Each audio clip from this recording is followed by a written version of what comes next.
Hello, my kiddos. Last time we were still in the Battle of Helm's Deep, but something was spreading fear through the orcs and the Uruk-hai and the wild men who were attacking the Rohirrim at Helm's Deep. So we pick it up there.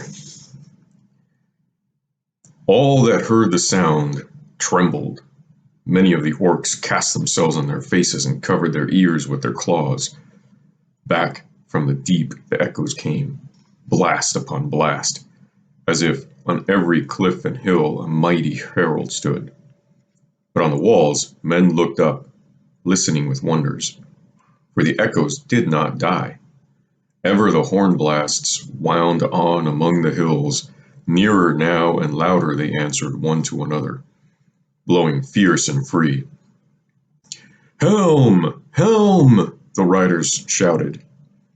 "Helm is arisen and comes back to war! Helm for Theoden King!" And with that sound the king came. His horse was white as snow. Golden was his shield, and his spear was long. At his right hand was Aragorn, Elendil's heir. Behind him rode the lords of the house of Eorl the Young. Light sprang in the sky. Night departed. "Forth, Eorlingas!" With a cry and a great noise they charged. Down from the gates they roared. Over the causeway they swept, and they drove through the hosts of Isengard as a wind among the grass. Behind them from the deep came the stern cries of men issuing from the caves, driving forth the enemy. Outpoured all the men that were left upon the rock. And ever the sound of blowing horns echoed in the hills. On they rode, the king and his companions. Captains and champions fell or fled before them. Neither orc nor man withstood them. Their backs were to the swords and spears of the riders, and their faces to the valley.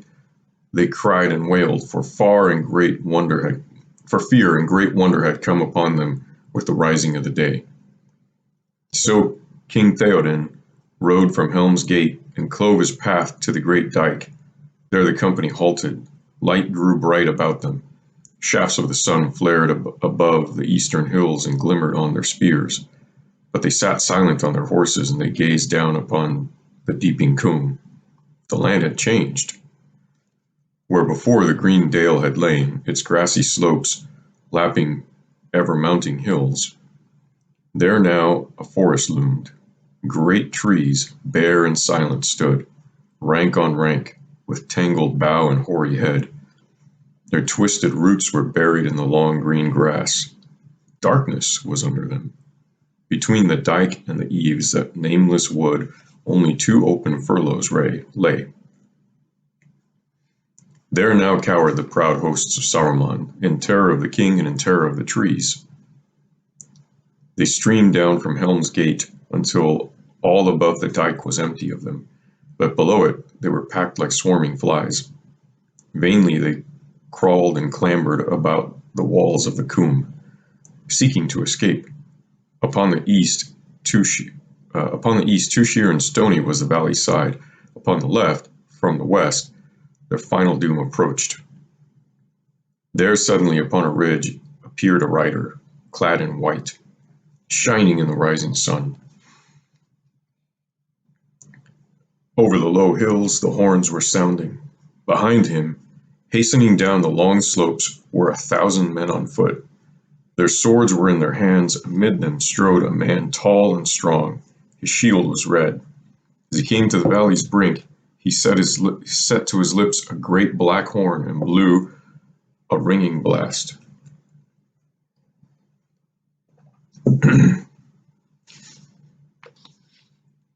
"Erkenbrand!" the rider shouted. "Erkenbrand!"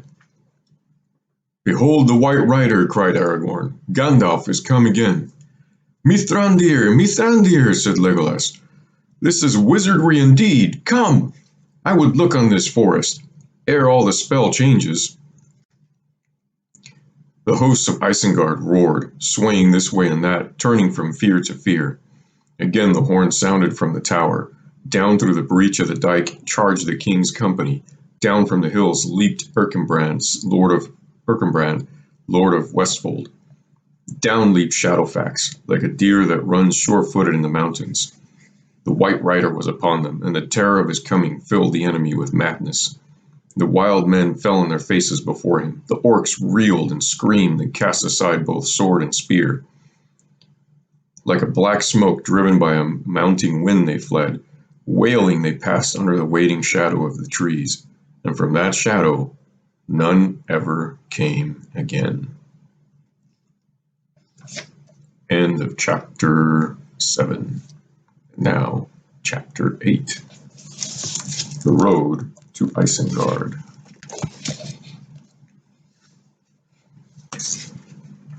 So it was that in the light of a fair morning, King Theoden and Gandalf the White Rider met again upon the green grass beside the deeping stream. There was also Aragorn, son of Arathorn, and Legolas the elf, and Erkenbrand of Westfold, and the lords of the Golden House. About them were gathered the Rohirrim, the riders of the Mark. Wonder overcame their joy and victory, and their eyes were turned towards the wood. Suddenly there was a great shout, and down from the dike came those who had been driven back into the deep. There came Gambling the Old, and Eomer son of Eomund, and beside them walked Gimli the dwarf. He had no helm, and about his head was a linen band stained with blood, but his voice was loud and strong.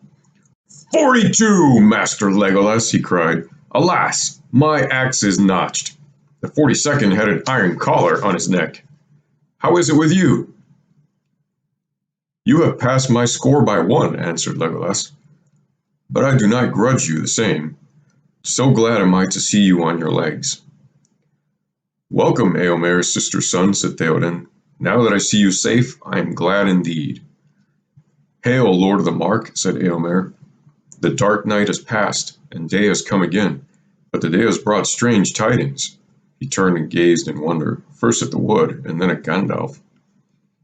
Once more you come in the hour of need, unlooked for, he said. Unlooked for, said Gandalf. I said that I would return and meet you here. But you did not name the hour, nor foretell the manner of your coming. Strange help you bring. You are mighty in wizardry, Gandalf the White. That may be, but if so, I have not shown it yet. I have but given good counsel in peril, and made use of the speed of Shadowfax. Your own valor has done more, and the stout legs of the Westfold men marching through the night.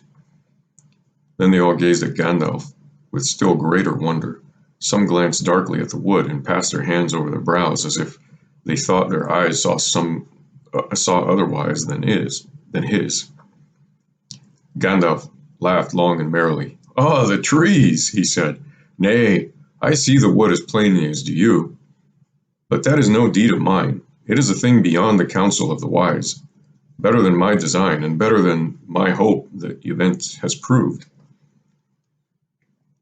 Then if not yours, whose is the wizardry, said Theoden. Not Saruman's, that is plain. Is there some mightier sage of whom we have yet to learn? It is not wizardry, but a power far older, said Gandalf, a power that walked the earth, ere elf sang or hammer rang. Ere iron was found or tree was hewn, when young was mountain under moon, ere ring was made or wrought was woe, I walked the forest long ago. And what may be the answer to your riddle, said Theoden. If you would learn that, you should come with me to Isengard, answered Gandalf. To Isengard, they cried. Yes, said Gandalf. I shall return to Isengard, and those who will may come with me. There we may see strange things. But there are not men enough in the Mark, not if they were all gathered together and healed of wounds and weariness to assault the stronghold of Saruman, said Theoden. Nevertheless, to Isengard I go, said Gandalf. I shall not stay there long. My way lies now eastward.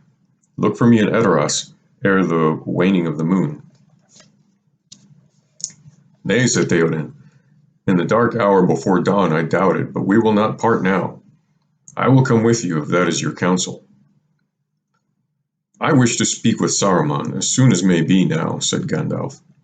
And since he has done you great injury, it would be fitting if you were there. But how soon and how swiftly will you ride? My men are weary with battle, said the king, and I am weary also, for I have ridden far and slept little. Alas, my old age is not feigned nor due only to the whisperings of Wormtongue. It is an ill that no leech can wholly cure, not even Gandalf. Um, leech is a nickname they gave to doctors back then. Well, not okay. This isn't then. This is fantasy. But anyway, in the Middle Ages, leech is a name they gave to doctors because doctors used leeches as a remedy or a cure, which they really aren't, but they thought they were back then.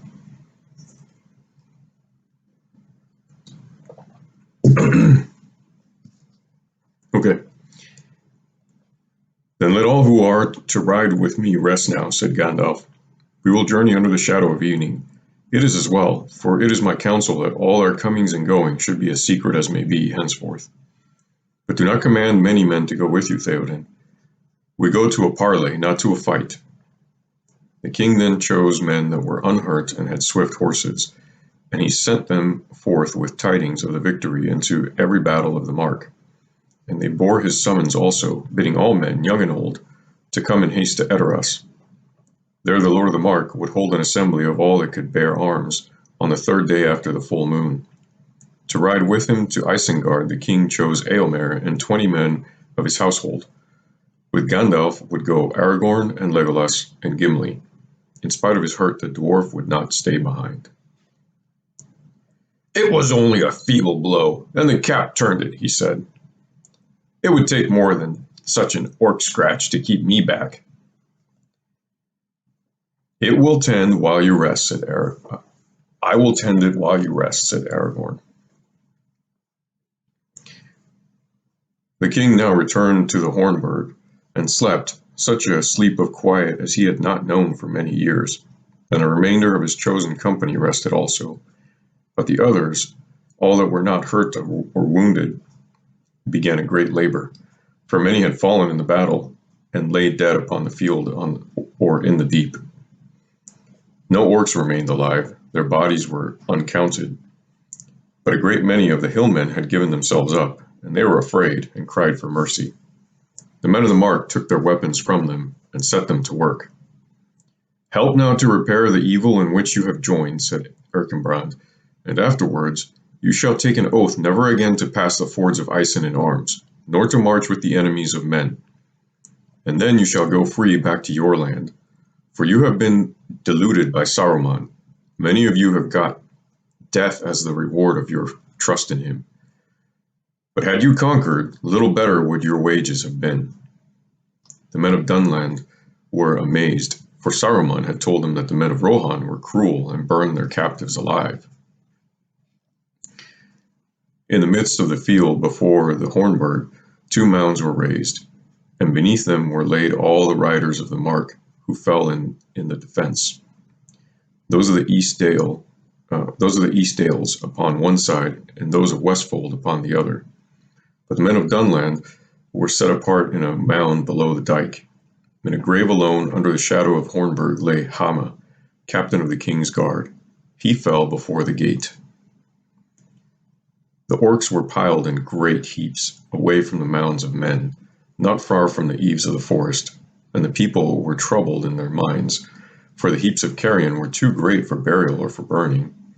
They had little wood for firing, and none would have dared to take an axe to the strange trees, even if Gandalf had not warned them to hurt neither bark nor bough at their great peril. Let the orcs lie, said Gandalf. The morning may bring new counsel. In the afternoon the king's company prepared to depart. The work of burial was then but beginning, and Theoden mourned for the loss of Hama, his captain, and cast the first earth upon his grave. Great injury indeed has Saruman done to me and all this land, he said, and I will remember it when we meet. The sun was already drawing near the hills upon the west of the Coombe, when at last Theoden and Gandalf and their companions rode down from the dike. Behind them were gathered a great host, both of riders and of the people of Westfold, old and young, women and children, who had come out from the caves A song of victory they sang with clear voices, and they fell silent, wondering what would chance, for their eyes were on the trees, and they feared them. The riders came to the wood, and they halted, horse and man. They were unwilling to pass in. The trees were gray and menacing, and a shadow or a mist was about them. The ends of their long, sweeping boughs hung down like searching fingers. Their roots stood up from the ground like the limbs of strange monsters, and dark caverns opened beneath them.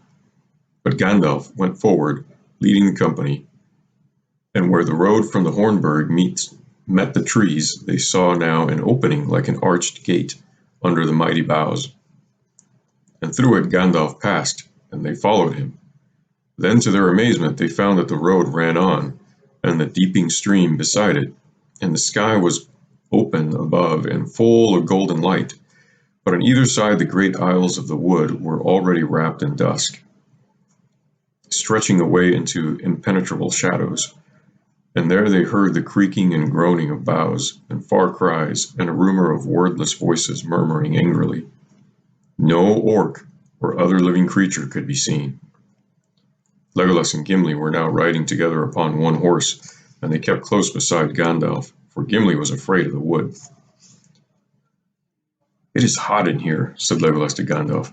"I feel a great wrath about me. Do you not feel the air throb in your ears?" "Yes," said Gandalf. "What has become of the miserable orcs?" said Legolas. "That, I think, no one will ever know," said Gandalf. They rode in silence for a while, but Legolas was ever glancing from side to side, and would often have halted to listen to the sound of the wood if Gimli had allowed it. "These are the strangest trees that I ever saw," he said, "and I have seen many an oak grow from acorn to ruinous age. I wish that there were leisure now to walk among them. They have voices, and in time I might come to understand their thought." "No, no," said Gimli. "Let us leave them. I guess their thought already.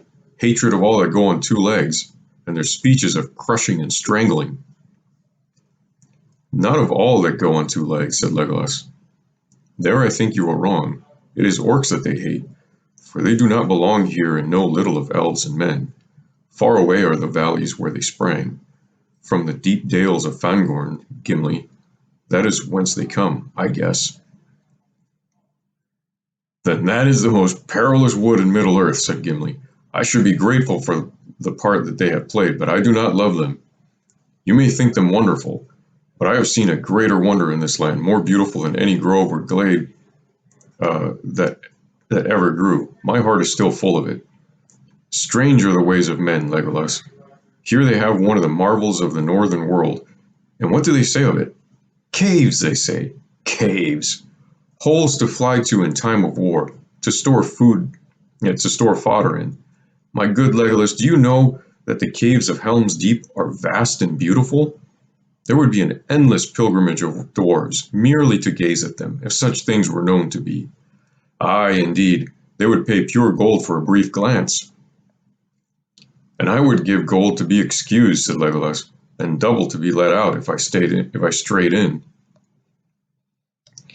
"You have not seen, so I forgive your jest," said Gimli. "But you speak like a fool. Do you think those halls are fair where your king dwells under the hill in Mirkwood and the dwarves helped in their making long ago? They are but hovels compared with the caverns I have seen here. Immeasurable halls, filled with an everlasting music of water that tinkles into pools as fair as Keledzaram in the starlight. And Legolas, when the torches are kindled and men walk on the sandy floors under the echoing domes, then, Legolas, gems and crystals and veins and precious ore glint in the polished walls, and in the light glows through folded marbles, shell-like, translucent as the living hands of Queen Galadriel. There are columns of white and saffron and dawn rose, Legolas, fluted and twisted into dreamlike forms. They spring up from many colored floors to meet the glistening pendants of the roof. Wings, ropes, curtains fine as frozen clouds, spears, banners, pinnacles of suspended palaces. Still lakes mirror them. A glimmering world looks up from dark pools covered with clear glass. Cities such as the mind of Durin could scarce have imagined in his sleep, stretched through avenues and pillared courts, on into the dark recesses where no light can come. And plink, a silver drop falls, and the round wrinkles in the glass make all the towers blend and waver like weeds and corals into a grotto of the sea. Then evening comes. They fade and twinkle out. The torches pass into another chamber and another dream. There is chamber after chamber, Legolas, hall opening out of hall, dome after dome, stair beyond stair, and still the winding paths lead on into the mountain's heart. Caves! The caverns of Helm's Deep.